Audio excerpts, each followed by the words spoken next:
Hello बच्चों, चलिए प्रश्न को देखते हैं। प्रश्न है, निम्न में से कौन सा यौगिक आंतरिक कक्षक संकर तथा प्रतिचुंबकीय प्रकृति वाला है?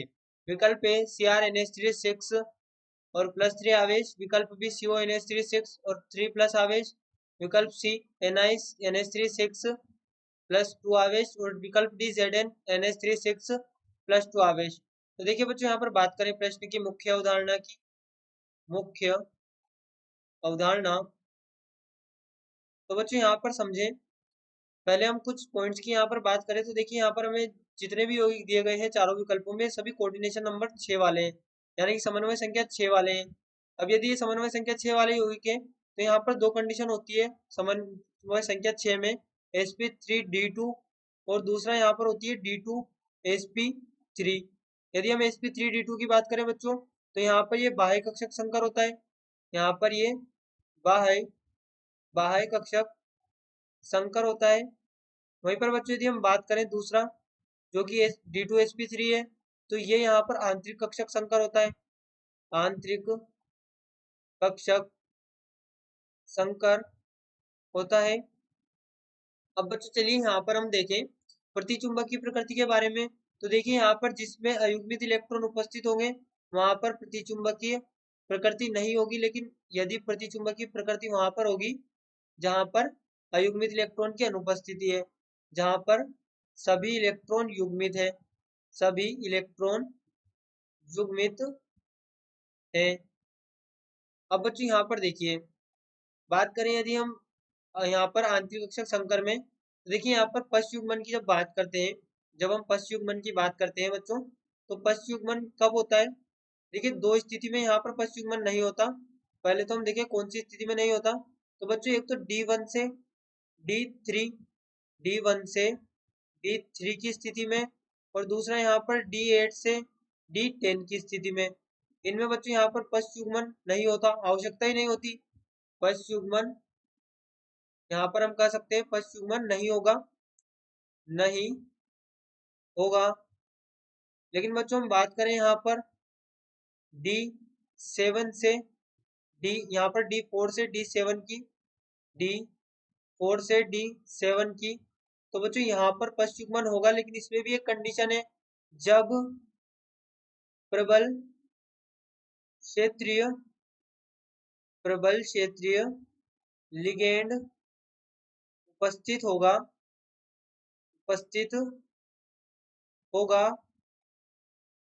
तो पश्च युग्मन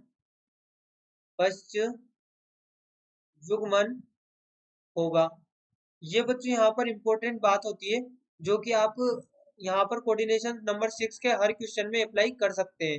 ये यहाँ पर पश्च युग्मन की जो पॉइंट्स हैं इसे आप हर क्वेश्चन में यहाँ पर अप्लाई कर सकते हैं, जो कोऑर्डिनेशन नंबर 6 में उपसर्जक यौगिक का है, जो कि हमने यहाँ पर जितनी भी कंडीशन लिखी है। तो देखिए बच्चों हम यहाँ पर पहले बात करें, हमें जो प्रश्न दिया गया है आंतरिक कक्षक संकर और प्रतिचुंबकीय प्रकृति का, तो देखिए यहाँ पर जो पहला विकल्प हमें दिया गया है वो यहाँ पर CrNH3 6 और यहाँ पर +3। तो बच्चों यहाँ पर ध्यान दें कि यदि क्रोमियम की हम बात करें तो क्रोमियम देखिए यहाँ पर +3 आवेश में होगा, क्योंकि अमोनिया 0 है, अमोनिया पर ऑक्सीडेशन यहाँ पर जो ऑक्सीडेशन अवस्था है वो 0 है। तो हम जानते हैं कि जो पूरा आवेश होगा वो क्रोमियम पर होगा, तो क्रोमियम +3 में। यदि क्रोमियम की नॉर्मली बात करें तो इसका इलेक्ट्रॉनिक विन्यास होता है Ar3d4 4s2 होता है। लेकिन बच्चों क्या होता है कि यहाँ पर 3d5 ज्यादा स्टेबल होता है, इसलिए इसका एक इलेक्ट्रॉन इधर आके इसको यहाँ पर 3d5 और 4s1 कर देता है। वहीं पे बच्चों बात करें क्रोमियम 3+ की, तो यहाँ पर ये होता है Ar3d3 और यहाँ पर ये 4s0 होगा, क्योंकि दो इलेक्ट्रॉन एस से निकलेंगे, एक और दो यहाँ पर एक इलेक्ट्रॉन एस से निकलेगा और दो इलेक्ट्रॉन डी से निकलेंगे, तो यहाँ पर ये 3d3 होगा हमारे पास में। तो यहाँ पर देखिए 1 2 3 4 5 कक्षा होंगे यहाँ पर डी में, तो 1 2 3 इलेक्ट्रॉन डी में। और यहाँ पर बात करें 4s की, तो देखिए 4s 0 है, 4s यहाँ पर 0 है, और यहाँ पर 4p में यहाँ पर होंगे 3 कक्षक, यहाँ पर 4p में 3 कक्षक होंगे, 1 2 और 3, यहाँ पर ये 3 कक्षक।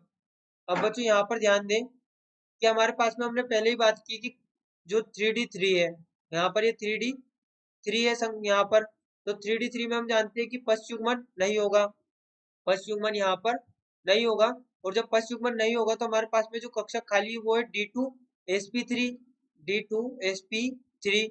ये यहाँ पर कोऑर्डिनेशन नंबर 6 में होगा, जो कि आंतरिक कक्षक संकर है, आंतरिक कक्षक संकर है। और यदि बच्चों यहाँ पर आंतरिक कक्षक संकर है तो यहाँ पर हम कह सकते हैं कि यहाँ पर देखिए अयुग्मित इलेक्ट्रॉन की संख्या 3 है, अयुग्मित इलेक्ट्रॉन 3 है। और यदि 3 अयुग्मित इलेक्ट्रॉन है तो हम यहाँ पर इसे कहेंगे कि अनुचुंबकीय है, अनुचुंबकीय होगा, अनुचुंबकीय होगा। वही बच्चों दूसरा विकल्प जो कि हमें दिया गया है वो यहाँ पर है CONH3 6 और +3। यहाँ पर हम लिखेंगे ये हमारे पास में CONH3 6 और यहाँ पर ये +3। तो देखिए बच्चों इसमें जब हम बात करें तो यहाँ पर हम जानते हैं कि CO नॉर्मली इसका जो इलेक्ट्रॉनिक विन्यास होता है AR3D7 4s2 होता है। अब बच्चों यहाँ पर आवेश यदि देखें इस पर तो +3 ऑक्सीकरण अवस्था होगी, क्योंकि अमोनिया 0 है तो पूरा जो भी आवेश होगा वो +3 पे होगा, तो यहाँ पर ये 3 इसकी ऑक्सीकरण अवस्था होगी। अब यहाँ पर समझे कि जो CO3+ होगा इसका यहाँ पर इलेक्ट्रॉनिक विन्यास होगा AR3D6 और 4s0, क्योंकि 2 इलेक्ट्रॉन एस से निकलेंगे, एक यहाँ पर डी से निकलेगा, तो यहाँ पर ये हमारे पास में 3D6 होगा। यहाँ पर हमारे पास में ये 3D6 होगा। अब 3D6 की बात करें तो 1 2 3 4, यहाँ पर 5 कक्षक हो गए, तो 1 2 3 4 5 और 6, और यहाँ पर 4s पूरा खाली है। अब बच्चों हमने यहाँ पर जो कंडीशंस देखी है उन कंडीशंस को यहाँ पर फुलफिल करने की कोशिश करें तो देखिए D4 से D7 पश्च युग्मन होता है, ठीक है, हमारे पास में D6 है यानी कि पश्च युग्मन होगा। दूसरी कंडीशन D4 से D6 में भी दूसरी कंडीशन जो है वो यहाँ पर ये कि प्रबल क्षेत्रीय लिगेंड उपस्थित होना चाहिए। तो देखिए अमोनिया हम जानते हैं प्रबल क्षेत्रीय लिगेंड है, यानी कि यहाँ पर पश्च युग्मन की दोनों स्थिति हमारे पास में फुलफिल हो रही है, तो यहाँ पर पश्च युग्मन होगा। और बच्चों जब पश्च युग्मन होगा, पश्च युग्मन, पश्च युग्मन जब होगा बच्चों यहाँ पर, तो देखिए पश्च युग्मन के दौरान ये इलेक्ट्रॉन किस प्रकार से भरेंगे, यहाँ पर ये हमारे पास में 5 कक्षक, तो 1 2 3 4 5 और 6, ये 6 इलेक्ट्रॉन यहाँ पर भरेंगे। ये S पूरा खाली है और P भी पूरा खाली है, तो यहाँ पर हमारे पास में संकरण होगा वो होगा D2sp3, तो ये यहाँ पर संकरण होगा D2sp3। तो यहाँ पर हम कह सकते हैं ये हमारे पास में आंतरिक कक्षक, आंतरिक कक्षक संकर होगा। और आंतरिक कक्षक संकर ये है बच्चों यहाँ पर ये एक तो हमारा प्रश्न क्या था कि आंतरिक कक्षक संकर होना चाहिए, दूसरा हमारा प्रश्न था कि प्रतिचुंबकीय होना चाहिए। तो यहाँ पर देखिए अयुग्मित इलेक्ट्रॉन की संख्या 0 है, अयुग्मित इलेक्ट्रॉन की संख्या 0 है। और हमने क्या कहा था प्रतिचुंबकीय प्रकृति कौन दर्शाता है, जिसमें सभी इलेक्ट्रॉन युग्मित हो, तो यहाँ पर हम देख सकते हैं कि सभी इलेक्ट्रॉन युग्मित है, तो यहाँ पर अयुग्मित इलेक्ट्रॉन की संख्या 0 है, यानी कि ये प्रतिचुंबकीय प्रकृति का होगा, प्रतिचुंबकीय प्रकृति का होगा। तो देखिए बच्चों यहाँ पर हमसे जो प्रश्न पूछा गया था कि किसमें आंतरिक कक्षक संकर होगा, तो यहाँ पर सेकंड ऑप्शन में आंतरिक संकर कक्षक भी है, आंतरिक कक्षक संकर भी है, और यहाँ पर ये प्रतिचुंबकीय भी है। तो हमारा सही विकल्प होगा वो विकल्प बी यहाँ पर सही होगा, यहाँ पर हमारा विकल्प बी सही उत्तर होगा, जिसमें कि हमें आंतरिक कक्षक संकर और प्रतिचुंबकीय प्रकृति दोनों देखने को मिलेगी। अब बच्चों इसी प्रकार से जो कंडीशन हमने यहाँ पर लिखी है उसी प्रकार से यहाँ पर देखिए हम यहाँ पर सी और डी ऑप्शन की बात करें तो यहाँ पर जो हमारे पास में दूसरा ऑप्शन है वो यहाँ पर NiNH3 होल 6 और +2। तो यहाँ पर देखिए +2 पूरा यहाँ पर 0, अमोनिया का जो ऑक्सीकरण अवस्था होगी 0 होगी, उदासीन है, यहाँ पर ये +2 में होगा, Na+ पूरा Na पे आ जाएगा आवेश। तो यहाँ पर Na की यदि ऑक्सीकरण अवस्था की बात करें तो यहाँ पर होती है Ar3D8 और 4s2। अब बच्चों जब Na+2 की बात करेंगे तो Na+2 में यहाँ पर हमारे पास में 3D8 होगा और 4s पूरा खाली होगा, 4p और 4d। तो देखिए यहाँ पर ये हमारे पास में होगा 3D8 और इसमें इलेक्ट्रॉन यहाँ पर होंगे ये यहाँ पर इसमें 5 कक्षक, तो 1 2 3 4 5 6 7 8। अब बच्चों यहाँ पर हमने पहले ही बात की है कि जब 3D8 होगा कोऑर्डिनेशन नंबर 6 में, कोऑर्डिनेशन नंबर 6 में जब 3D8 होगा तो यहाँ पर पश्च युग्मन नहीं होगा, पश्च युग्मन नहीं होगा। और बच्चों जब पश्च युग्मन नहीं होगा तो यहाँ पर हमारे पास में 4s खाली होगा, 4p के 3 कक्षक खाली होंगे और यहाँ पर 4d हमारे पास में खाली होगा, यहाँ पर 4d के 5 कक्षक। तो यहाँ पर हम कहेंगे कि हमारे पास जो संकरण होगा वो होगा sp3d2, यानी कि यहाँ पर बाह्य कक्षक संकर होगा, बाह्य कक्षक संकर। और बच्चों बात करें इसकी प्रकृति की, तो देखिए दो अयुग्मित इलेक्ट्रॉन है, अयुग्मित इलेक्ट्रॉन यहाँ पर 2 है, यानी कि इसकी जो प्रकृति होगी वो अनुचुंबकीय होगी, अनुचुंबकीय प्रकृति होगी, अनुचुंबकीय। अब बच्चों यहाँ पर देखिए अगला ऑप्शन जो हमारे पास में वो यहाँ पर है Zn, यहाँ पर हमारे पास में जो अगला ऑप्शन है उसे हम लिखे यहाँ पर, तो देखिए Zn NH3 होल 6 और +2 आवेश। तो यहाँ पर Zn का +2 आवेश होगा क्योंकि अमोनिया तो 0 है, तो पूरा यहाँ पर ऑक्सीडेशन अवस्था Zn की +2 होगी। तो यहाँ पर Zn हमारे पास में होता है Ar3d10 और 4s2।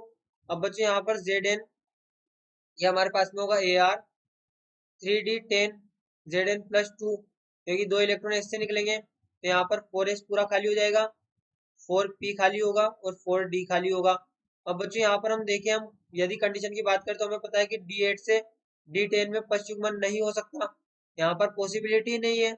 किस प्रकार से होगा, यहाँ पर सारे, यहाँ पर देखिए इस प्रकार से सारे यहाँ पर जो 3D है वो भरे हुए हैं क्योंकि 10 इलेक्ट्रॉन है, तो यहाँ पर भी पश्च युग्मन की पॉसिबिलिटी नहीं होगी। और जब पश्च युग्मन की पॉसिबिलिटी नहीं होगी तो यहाँ पर हमारे पास में ये भी बिल्कुल खाली होगा, 4s 4d और 4p हमारे पास में खाली होंगे। यहाँ पर ये 1 2 3 4 ये 5 कक्षक हो गए। तो यहाँ पर हमारे पास में जो इसका संकरण होगा वो होगा sp3d2, यहाँ पर इसका संकरण sp3d2 होगा जो कि बाह्य कक्षक संकर है। और बच्चों यहाँ पर इसकी बात करें चुंबकीय प्रकृति की, तो यहाँ पर अयुग्मित इलेक्ट्रॉन 0 है, अयुग्मित इलेक्ट्रॉन 0 है। तो यहाँ पर इसकी जो प्रकृति होगी वो प्रतिचुंबकीय होगी, प्रतिचुंबकीय। अब बच्चों यहाँ पर हम देखें तो हमारा जो विकल्प दूसरा है ये यहाँ पर सही है क्योंकि इसमें दोनों प्रकृति हमें दिखाई दे रही है, आंतरिक संकर कक्षक भी दिखाई दे रहा है और प्रतिचुंबकीय प्रकृति भी दिखाई दे रही है। तो यहाँ पर हमारा विकल्प भी बिल्कुल सही उत्तर होगा जो कि आंतरिक कक्षक संकर और प्रतिचुंबकीय प्रकृति वाला होगा।